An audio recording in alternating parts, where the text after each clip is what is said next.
प्यारे दर्शकों नमस्कार। तारीख है आज 4 जनवरी 2026, दिन रविवार, हिंदी तिथि माघ माह कृष्ण पक्ष प्रतिपदा।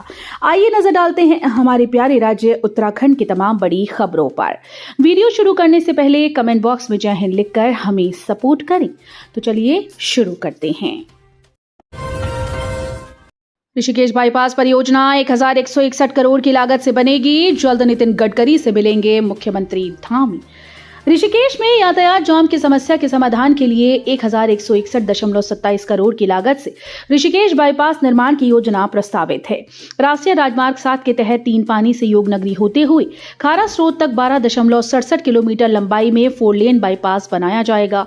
शीघ्र ही मुख्यमंत्री प्रस्तावित परियोजना पर केंद्रीय सड़क परिवहन मंत्री नितिन गडकरी से मिलेंगे। परियोजना में 4.876 किलोमीटर लंबाई में 3 हाथी कॉरिडोर के लिए एलिवेटेड मार्ग, चंद्रभागा नदी पर 200 मीटर लंबा पुल व रेलवे पोर्टल पर 76 मीटर लंबाई का आरओबी प्रस्तावित है।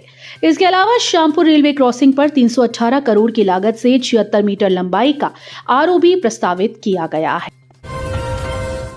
शीतलहर के चलते हरिद्वार आंगनबाड़ी केंद्रों में 6 दिन का अवकाश, घने कोहरे ने बढ़ाई परेशानी। शीतलहर को देखते हुए हरिद्वार जिले के सभी आंगनबाड़ी केंद्रों में बच्चों के स्वास्थ्य की सुरक्षा के मद्देनजर 5 से 10 जनवरी 2026 तक 6 दिन का शीतकालीन अवकाश घोषित किया गया है। आदेश महिला सशक्तिकरण व बाल विकास विभाग के द्वारा जारी किया गया। अवकाश अवधि के दौरान आंगनबाड़ी कार्यकर्त्रियां विभागीय कार्यों और बीएचएलओ से संबंधित कार्य करती रहेंगी। उद्योगों को दिन में 20% सस्ती और पीक आवर्स में महंगी मिलेगी बिजली। आयोग ने 31 तक मांगे सुझाव।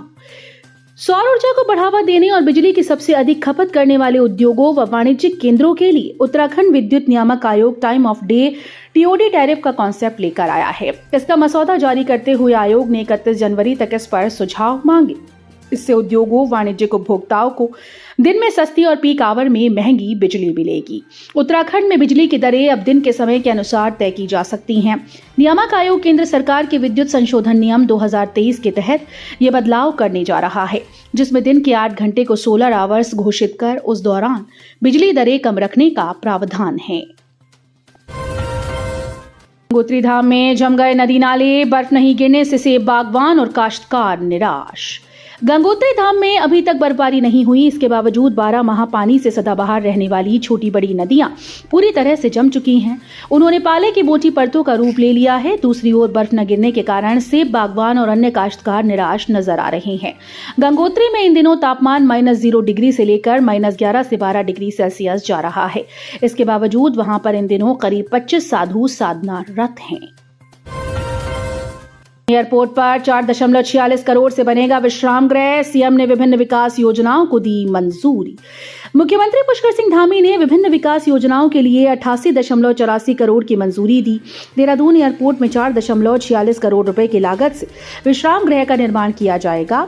मुख्यमंत्री पुष्कर सिंह धामी ने शारदा घाट परियोजना के तहत सिटी ड्रेनेज प्लान फेज 1 निर्माण के लिए 65.65 करोड़ की योजना स्वीकृत की है।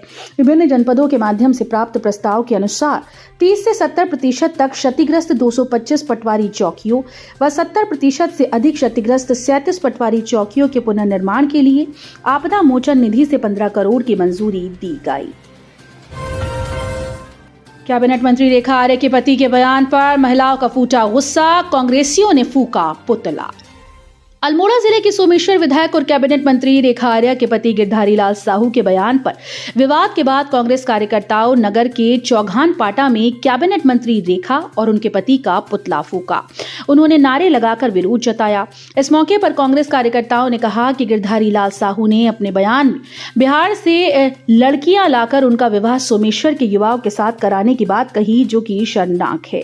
उनका ये बयान न केवल महिलाओं का घोर अपमान है, बल्कि इससे पूरे देश की बेटियों की भावनाएं भी आहत हुई हैं। कांग्रेस जिला अध्यक्ष भूपेंद्र सिंह भोज ने कहा कि भाजपा की सत्ता के संरक्षण में उनके नेताओं और परिजनों के भीतर महिलाओं को वस्तु समझने की घृणित मानसिकता पनप रही है। कैबिनेट मंत्री रेखा के पति गिरधारी का विवादित बयान पूरे महिला समाज का अपमान है। भोज ने कहा कि कैबिनेट मंत्री को तुरंत सार्वजनिक रूप से माफी मांगनी चाहिए। अंकिता हत्याकांड न्याय की मांग को लेकर कांग्रेस का प्रदर्शन, यमकेश्वर विधायक के आवास का घेराव। अंकिता भंडारी हत्याकांड में कथित वीआईपी के नाम को उजागर करने और सीबीआई जांच की मांग को लेकर महिला कांग्रेस ने सरकार के खिलाफ जोरदार प्रदर्शन किया। ऋषिकेश में महिला कांग्रेस प्रदेश अध्यक्ष ज्योति रौतेला के नेतृत्व में महिला कांग्रेस कार्यकर्ताओं ने यमकेश्वर विधायक रेणु बिष्ट के आवास का घेराव किया, साथ ही नुक्कड़ नाटक के माध्यम से विरोध दर्ज कराया। शनिवार को प्रदर्शन के दौरान बड़ी संख्या में महिला कांग्रेस कार्यकर्ता मौजूद रहीं। किसी भी अप्रिय स्थिति से निपटने के लिए मौके पर भारी पुलिस बल तैनात किया गया था। हाईवे एक्सप्रेसवे सार्वजनिक स्थानों से हटेंगे, निराश्रित गौवंश, कुत्ते एसओपी की गई जारी। उत्तराखंड में अब हाईवे एक्सप्रेसवे पर सड़क दुर्घटनाओं को रोकने के लिए निराश्रित पशुओं को हटाया जाएगा। सार्वजनिक स्थानों से भी इन्हें हटाने का चरणबद्ध काम किया जाएगा। इसके लिए मुख्य सचिव आनंद वर्धन ने सुप्रीम कोर्ट के आदेश के क्रम में मानक प्रचालन प्रक्रिया जारी की है। इसके लिए पहली बार एक पंचायती राज, खेल, परिवहन, चिकित्सा, स्वास्थ्य, पशुपालन, मत्स्य और डेयरी, उच्च शिक्षा, लोक निर्माण, विद्यालयी शिक्षा व तकनीकी शिक्षा के विशेष सचिव, प्रमुख सचिव, सचिव, विभागाध्यक्षों व जिलाधिकारियों के नाम शामिल किए गए हैं। प्रदेश की ब्यूरोक्रेसी में बड़े बदलाव की तैयारी शुरू, 7 आईएएस अफसरों को मिलेंगी नई जिम्मेदारियां। नए साल में प्रदेश की ब्यूरोक्रेसी में बड़े बदलाव की तैयारियां शुरू हो गई हैं। जल्द ही कई आईएएस के विभाग बदल सकते हैं। प्रमोशन के बाद सचिव बने 7 आईएएस को भी नई जिम्मेदारियां दी जा सकती हैं। सचिव मुख्यमंत्री शैलेश बगोली के पास वर्तमान में गृह, पेयजल और कार्मिक जैसे महत्वपूर्ण विभाग हैं। उनका केंद्र से इम्पैनलमेंट का पत्र आ चुका है। ऐसे में अगर वो केंद्र आते हैं तो ये महत्वपूर्ण विभाग खाली हो जाएगा। दूसरी ओर हाल ही में 8 अपर सचिवों की सचिव पद पर पदोन्नति हुई है। इनमें से एक ईवा आशीष श्रीवास्तव प्रतिनियुक्ति पर होने के चलते उन्हें परफॉर्मा पदोन्नति दी गई है। एंजल चकमा हत्याकांड, शोक में डूबा है गांव, अब कभी नहीं लौटेगा लाल। पिता बोले बेटे के लिए न्याय चाहिए। त्रिपुरा का माछीमार गांव एंजल चकमा की असामयिक मौत से शोक में डूब गया। बेहतर शिक्षा और रोजगार की तलाश में देहरादून आया एंजल अब कभी अपने गांव नहीं लौटेगा। पूर्व सांसद तरुण विजय ने एंजल के परिवार से मुलाकात कर उन्हें सांत्वना दी। एंजल के पिता ने पूर्व सांसद से कहा कि उन्हें अपने बेटे के लिए हर हाल में न्याय चाहिए। क्रिसमस से लापता युवक का शव नैनी झील में मिला, इलाके में मचा हड़कंप। नैनीताल जिले में गोलजू मंदिर के पास नैनी झील में एक युवक का शव उतरता दिखने से खलबली मच गई। मृतक की शिनाख्त मल्लीताल निवासी युवक के रूप में हुई, जो क्रिसमस से लापता था। जानकारी के अनुसार शनिवार को ठंडी सड़क किनारे झील में राहगीरों को एक शव उतराता दिखाई दिया। लोगों ने 112 के माध्यम से पुलिस को सूचित किया। सूचना के बाद मल्लीताल कोतवाली से एसएसआई दिनेश जोशी व एसआई दीपक कार की टीम के साथ मौके पर पहुंची।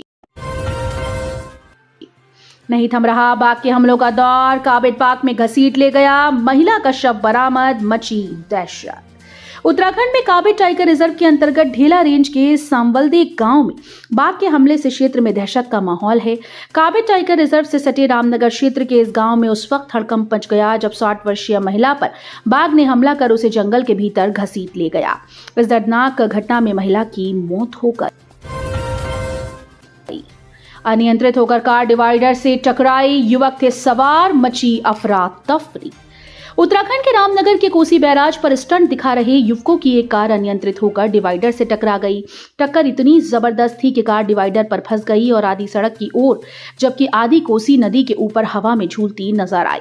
गनीमत ये रही कि कार वहीं रुक गई और एक बड़ा हादसा होने से टल गया। प्रत्यक्षदर्शियों के मुताबिक कार सवार युवक बैराज पर तेज रफ्तार में स्टंट कर रहे थे। अचानक संतुलन बिगड़ने से कार सीधे डिवाइडर से टकराई। हादसे के वक्त बैराज पर कई लोग मौजूद थे जो कोसी बैराज के नजारों का आनंद ले रहे थे और कुछ सेल्फी भी ले रही थी। तो ये थी उत्तराखंड की बड़ी खबरें। हम मिलेंगे अगले बुलेटिन में, तब तक के लिए धन्यवाद।